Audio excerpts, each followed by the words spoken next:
اس کا دل بھی بڑھتا اور پھولتا تھا۔ ان کو توانا اور ٹانٹا دیکھ کر اس کے چہرے پر خوشی کی لہر دوڑ جاتی۔ ٹانٹا مضبوط، خوشی کی لہر دوڑ جاتی یعنی صاف نظر آتا تھا کہ وہ کتنا خوش ہے، یعنی وہ اس کی خوشی کا اس کا ٹھکانہ نہیں ہوتا تھا جب وہ یہ دیکھتا تھا کہ اس کے پودے جو ہیں وہ بڑھ رہے ہیں اور اس کے پودے مضبوط ہو رہے ہیں۔ اور وہ کہہ رہے ہیں کہ جیسے ایک والدین جو ہیں وہ اپنے بچوں سے محبت کرتے ہیں، ایسی ہی محبت وہ اپنی پودوں سے کرتا تھا، کیونکہ اس کی اپنی کوئی اولاد نہیں تھی اور وہ ان پودوں کو ہی اپنی اولاد کی طرح سمجھتا تھا۔ کبھی کسی پودے پہ اتفاق سے کیڑا لگ جاتا تو وہ یا کوئی اور روگ پیدا ہو جاتا، روگ بیماری کو کہتے ہیں، تو اسے بڑا فکر ہوتا، بازار سے دوائیں لاتا، باغ کے داروغے یا مجھ سے کہہ کر منگاتا، دن بھر اسی میں لگا رہتا اور اس پودے کی ایسی سیوا کرتا جیسے کوئی ہمدرد اور نیک دل ڈاکٹر اپنے عزیز بیمار کی کرتا ہے، سیوا کرتا، خدمت کرتا۔ ہزار جتن کرتا اور اسے بچا لیتا، جتن کرتا یعنی بہت محنت کرتا، کوششیں کرتا، لگا رہتا، کبھی دوائیاں ڈالتا، کبھی اس کو جو ہے اس کی تیمارداری اس طریقے سے کرتا جیسے کوئی بیمار کی کرتا ہے، اور آخر کار وہ اسے بچا لیتا، اور جب تک وہ تندرست نہ ہو جاتا، اسے چین نہ آتا، یعنی وہ آرام سے نہیں بیٹھتا، اور اس وقت تک وہ کوشش میں لگا رہتا جب تک وہ اس پودے کو دوبارہ سے تندرست نہ کر لے۔ اس کے لگائے ہوئے پودے ہمیشہ پروان چڑھے اور کبھی کوئی پیڑ ضائع نہ ہوا، یعنی ہمیشہ جو بھی اس نے پودا لگایا وہ بڑا ہوا اور کوئی بھی پیڑ جو ہے وہ ضائع نہیں ہوتا تھا، کیونکہ وہ ان کا اتنا خیال رکھتا تھا اور اس کی ہر وقت جو ہے وہ دیکھ بھال میں لگا رہتا تھا۔ باغوں میں رہتے رہتے اسے جڑی بوٹیوں کی بھی شناخت ہو گئی تھی، کیونکہ سارا دن جو ہے وہ باغ میں رہتا تھا، تو اسے چھوٹی چھوٹی جڑی بوٹیاں جو ہیں ان کے بارے میں یہ پتہ چل گیا تھا کہ یہ کس کام آ سکتی ہے، یا اس نے ان کو پہچان لیا تھا۔ خاص کر بچوں کے علاج میں اسے بڑی مہارت تھی۔ دور دور سے لوگ اس کے پاس بچوں کے علاج کے لیے آتے، وہ اپنے باغ ہی میں سے جڑی بوٹیاں لا کر بڑی شفقت اور غور سے ان کا علاج کرتا۔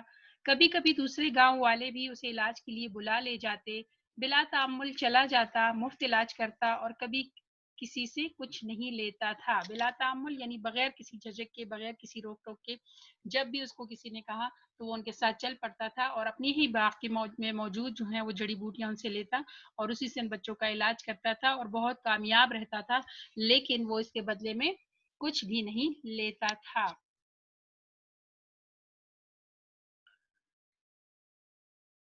وہ خود بھی بہت صاف ستھرا رہتا تھا اور ایسے ہی اپنے چمن کو بھی رکھتا، اس قدر پاک صاف جیسے رسوئی کا چوکا، رسوئی جو ہے باورچی خانے کو، کہ ایسے ہی صاف ستھرا رہتا تھا اس کا چمن، جیسے لوگ جو ہے باورچی خانے میں اس جگہ کو جہاں پہ کھانا بنتا ہے اس کو صاف رکھتے ہیں۔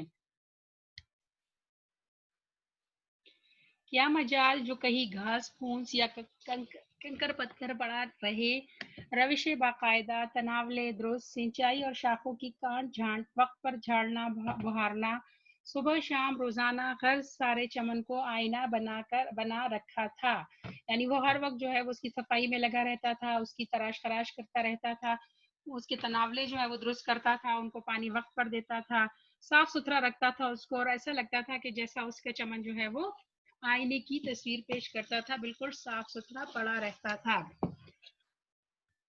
باغ کے داروغہ عبد الرحیم خان فینسی، اس کا نام تھا داروغے کا، داروغہ ہم چوکیدار کو کہہ سکتے ہیں، خود بھی بڑے یا چوکیدار بھی نہیں بلکہ جو حفاظت کرنے والا، یعنی ان تمام کا جو بڑا ہوتا ہے، جو تمام مالیوں کا یا اس کا جو ہے اس کا خیال رکھنے والا جو بڑا افسر ہوتا ہے، افسر بھی مطلب ایک طرح کا ہی ہوگا، خود بھی بڑے کارگزار اور مستعد شخص تھا، یعنی بڑا تیز پھرتیلا انسان تھا، بڑے کام سے محبت کرتا تھا اور دوسروں سے بھی کھینچ تان کے کام لیتے ہیں۔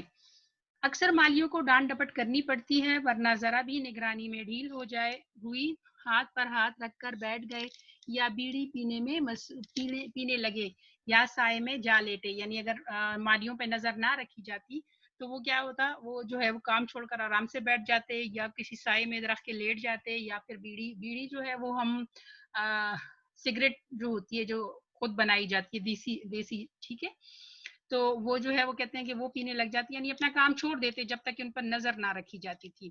کیونکہ ان کا خیال ہے مصنف کا کہ عام طور پر انسان فطرتاً کاہل اور کار چور واقع ہوا ہے، یعنی انسان کی فطرت میں ہے کہ وہ سست اور کام چور ہوتا ہے. اگر اس پر نظر نہ رکھی جائے، جب تک اسے ڈر نہ ہو کسی کی کہ مجھے کوئی دیکھ رہا ہے، یا جب تک اس کو کام اس سے زبردستی نہ لیا جائے، تو انسان جو ہے وہ فطرتاً سست ہے. جیسے ہی اس کو موقع ملتا ہے تو وہ کام چھوڑ کر بیٹھ جاتا ہے. تو یہی کام وہ کہہ رہے ہیں کہ وہ مالی جو ہے وہ بھی کرتے تھے.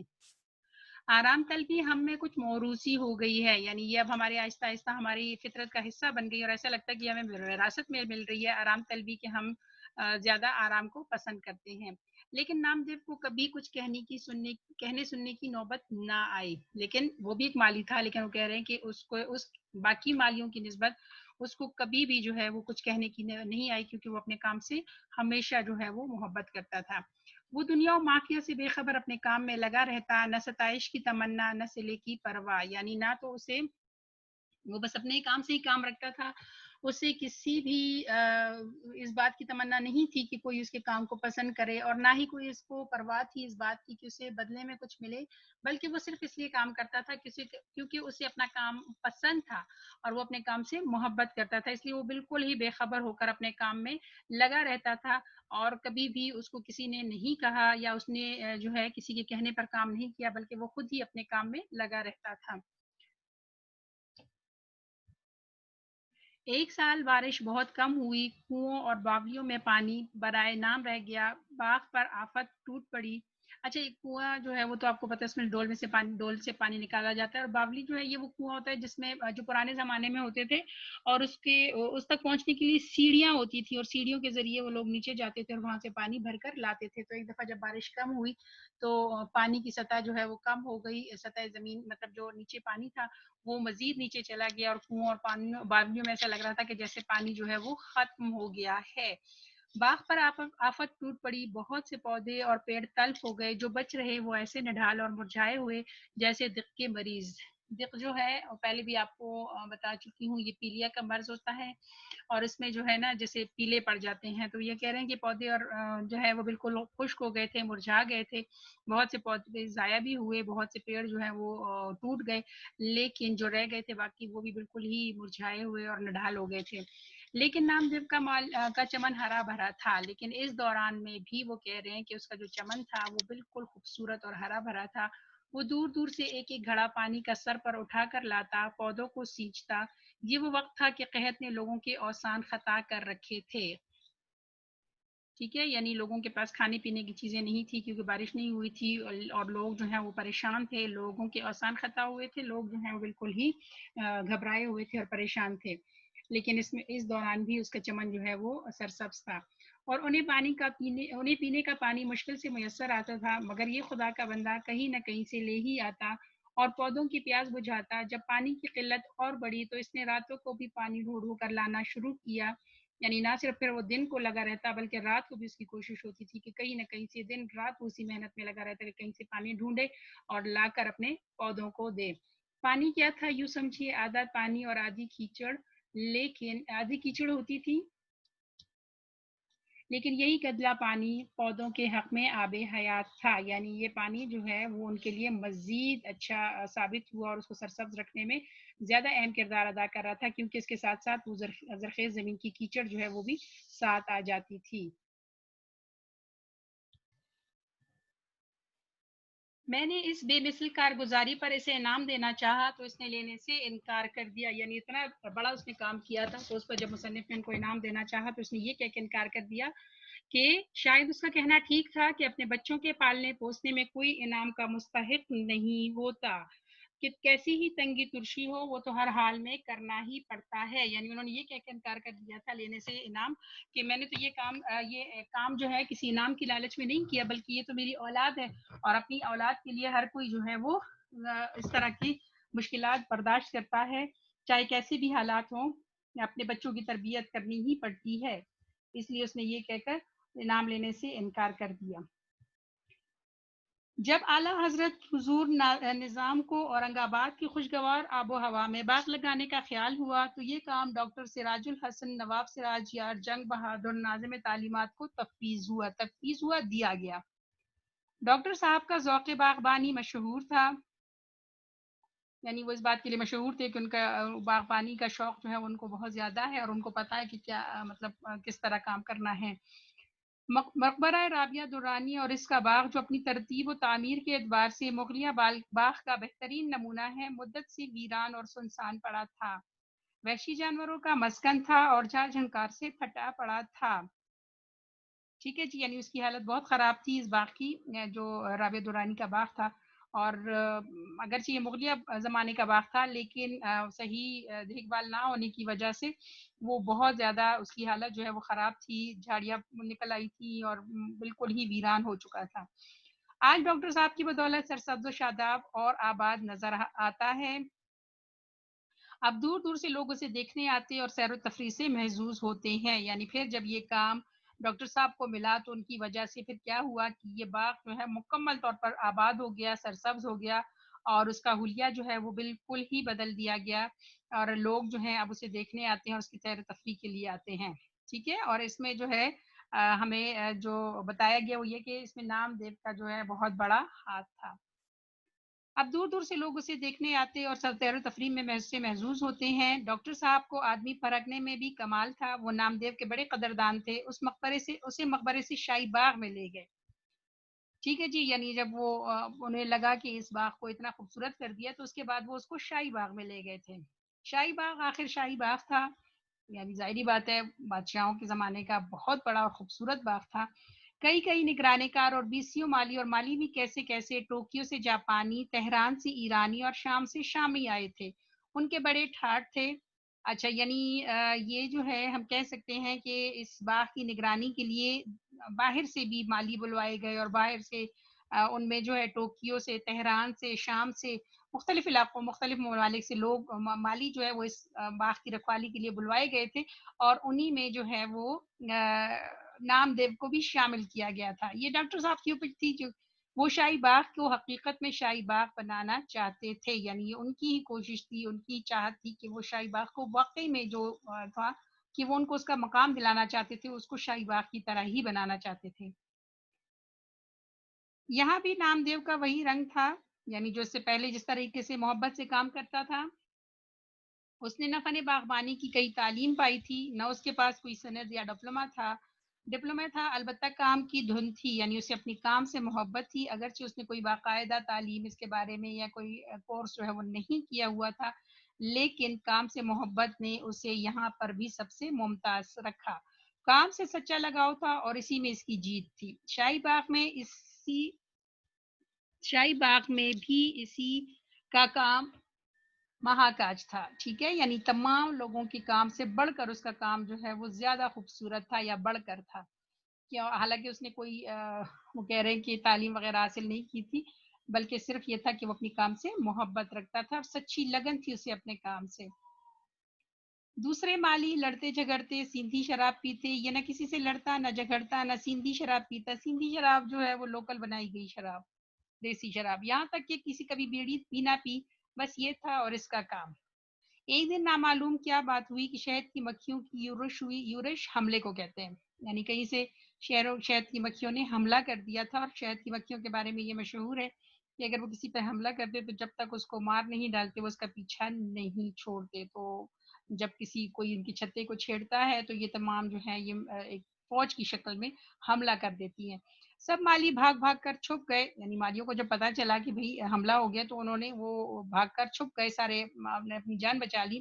نامدیو کو خبر بھی نہ ہوئی کہ کیا ہو رہا ہے، وہ اپنے کام میں لگا رہا، اسے کیا معلوم تھا کہ قضا اس کے سر پر کھیل رہی ہے، یعنی موت اس کے سر پر آ پہنچی ہے، لیکن اسے معلوم ہی نہ ہوا، کیونکہ وہ اپنے کام میں اتنا مگن تھا، وہ اپنے کام سے اس حد تک محبت کرتا تھا کہ اسے ارد گرد جب بھی وہ کام میں لگتا تو اسے ارد گرد کی خبر نہ ہوتی، اور اس دن بھی یہی ہوا کہ اسے پتہ ہی نہیں چلا کہ ارد گرد کیا ہو رہا ہے۔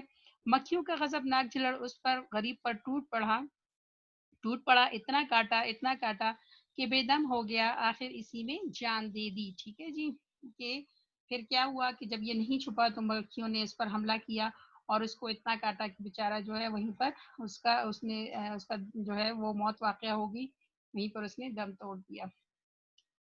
وہ بہت، یعنی وہ کام کے دوران ہی، ٹھیک ہے جی، وہ بہت سادہ مزاج میں بھولا بھالا اور منکسر المزاج تھا، منکسر المزاج، مزاج کا عاجزانہ مزاج رکھنے والا، طبیعت رکھنے والا۔ اس کے چہرے پر بشاشت اور لبوں پر مسکراہٹ کھیلتی رہتی تھی، یعنی ہمیشہ اس کا چہرہ جو ہے بڑا فریش رہتا تھا، بڑا تر و تازہ رہتا تھا، اور اس کے ہونٹوں پر مسکراہٹ رہتی تھی. کبھی بھی ایسا نہیں دیکھنے کو ملا کہ وہ اپنے کام سے عاجز دکھائی دے رہا ہو، یا اس نے کبھی اپنے چہرے پہ جو ہے وہ تھکن کے آثار آنے دیے ہوں. چھوٹے بڑے ہر ایک سے جھک کر ملتا، غریب تھا اور تنخواہ بھی کم تھی، اس پر بھی اپنے غریب بھائیوں کی بساط سے بڑھ کر مدد کرتا رہتا تھا. کام سے عشق تھا اور آخر کام کرتے کرتے ہی اس دنیا سے رخصت ہو گیا. اگر آپ سے آپ کے بلکہ مشق میں ہے سوال کہ نام دیو کی خصوصیات بیان کریں، تو آپ نے یہ والا کوشچن جو ہے، مطلب یہ والا پیرا جو ہے، اگر آپ اس میں لکھ لیتی ہیں، یہ دو سے تین لائنیں جو ہیں، تو آپ کا آنسر جو ہے وہ مکمل ہو جاتا ہے. ہم کہہ سکتے ہیں کہ تمام چیپٹر کا یہ اس کی خوبیوں کا خلاصہ ہے. گرمی ہو یا جاڑا، دھوپ ہو یا سایہ، وہ دن رات برابر کام کرتا رہتا. اسے کبھی یہ خیال نہ آیا کہ میں بہت کام کرتا ہوں یا میرا کام دوسروں سے بہتر ہے، اسی لیے اسے اپنے کام پر فخر یا غرور نہ تھا. ٹھیک ہے جی. جب آپ کو یہ پتہ چل جائے کہ آپ کا کام بہتر ہے تو آپ میں غرور آ جاتا ہے، لیکن وہ کہہ رہے ہیں کہ اسے نہیں خبر تھی، اسے صرف اپنے کام سے عشق تھا، اسے اپنا کام خود صحیح کرنا تھا، اور بس یہی اس کی جیت تھی. وہ یہ باتیں جانتا ہی نہ تھا. اسے کبھی کسی سے بیر یا تھا نہ جلاپا، یعنی وہ کسی سے نہ دشمنی رکھتا تھا، نہ کسی سے کوئی حسد رکھتا تھا، بس اپنے کام سے کام رکھنے والا بندہ تھا. وہ سب کو اچھا سمجھتا تھا اور سب سے محبت کرتا تھا. وہ غریبوں کی مدد کرتا، وقت پر کام کرتا، آدمیوں، جانوروں، پودوں کی خدمت کرتا، لیکن اسے یہ کبھی احساس نہ ہوا کہ وہ کوئی نیک کام کر رہا ہے. نیکی اس وقت تک نیکی رہتی ہے جب تک آدمی کو یہ معلوم نہ ہو کہ وہ کوئی نیک کام کر رہا ہے. جہاں اس نے یہ سمجھنا شروع کیا، نیکی نیکی نہیں رہتی.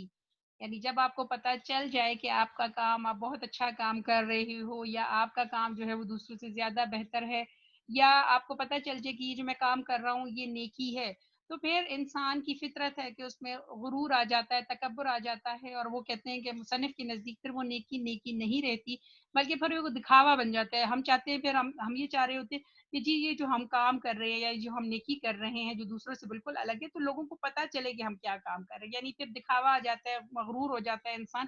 لیکن نام دیو کو چونکہ پتہ ہی نہیں تھا، وہ تو صرف اپنے کام سے کام رکھ رہا تھا. اسے تو نہ دکھاوا کرنا تھا، نہ اسے صلے کی پرواہ تھی، اور نہ ہی اس کو یہ شوق تھا کہ کوئی اس کی تعریف کرے. اس لیے وہ جو ہے وہ بہت عاجزانہ طبیعت کا مالک تھا.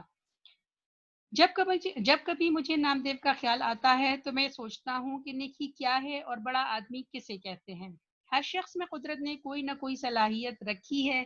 اس صلاحیت کو درجہ کمال تک پہنچانے میں ساری نیکی اور بڑائی ہے. یعنی مصنف یہ سوچتا ہے کہ آخر جب میں اس کو دیکھتا ہوں، اس کے بارے میں سوچتا ہوں، تو میں سوچتا ہوں کہ آخر بڑا آدمی کون ہوتا ہے، یا آخر نیکی کیا ہوتی ہے. کہ اللہ تعالیٰ نے ہر ایک شخص میں کوئی نہ کوئی ایسی خوبی رکھی ہے، کوئی نہ کوئی ایسی صلاحیت رکھی ہے جو اسے دوسروں سے ممتاز کرتی ہے، یا شاید وہ چیز جو ہے وہ دوسروں میں نہیں پائی جاتی. پھر وہ کیا کہہ رہے ہیں کہ اس خوبی کو یا اس صلاحیت کو درجہ کمال تک، یعنی آخری حد تک پہنچا دینا، اور اس خوبی کو مزید بڑھانا اپنے اندر، یا اس صلاحیت سے فائدہ اٹھانا، یا اس کو بہت اونچے درجے پر لے جانا، وہ کہہ رہے ہیں کہ اسی میں ساری نیکی اور بڑائی ہے. یعنی یہ نیکی یہ ہے کہ جب آپ کو اللہ نے جو خوبی دی ہے، آپ اس سے فائدہ اٹھائیں، آپ جو ہے اس کو اس حد تک لے جائیں، اس اونچے درجے تک لے جائیں کہ وہ آپ کی پہچان بن جائے، اور آپ جو ہے اس کو یعنی اس میں ہی آپ کی پھر بڑائی ہوگی، اور وہی چیز جو ہے وہ نیکی بن جاتی ہے کہ اس چیز سے آپ فائدہ اٹھاتے ہوئے دوسروں کو بھی کے فائدے کے لیے اس کو استعمال کریں. درجہ کمال تک نہ کوئی پہنچا ہے نہ پہنچ سکتا ہے، یعنی لیکن وہاں تک پہنچنے کی کوشش میں ہی انسان انسان بنتا ہے، یہ سمجھو کندن ہو جاتا ہے. کہ وہ کہہ رہے ہیں کہ ایسا بھی نہیں ہے کہ ہم کہیں کہ جی ہر کوئی جو ہے اس اونچے درجے تک پہنچ سکتا ہے. کوئی بھی اس اعلیٰ، مطلب ظاہری بات ہے کہ جتنی بھی کی جائے وہ کم ہوتی ہے، یا اس کو جتنا استعمال کیا جائے، جتنا پا لیا جائے وہ کم ہوتی ہے. تو وہ کہہ رہے ہیں کہ اس خوبی کو اس اعلیٰ درجے تک پہنچانا انسان کی بس کی بات نہیں ہے.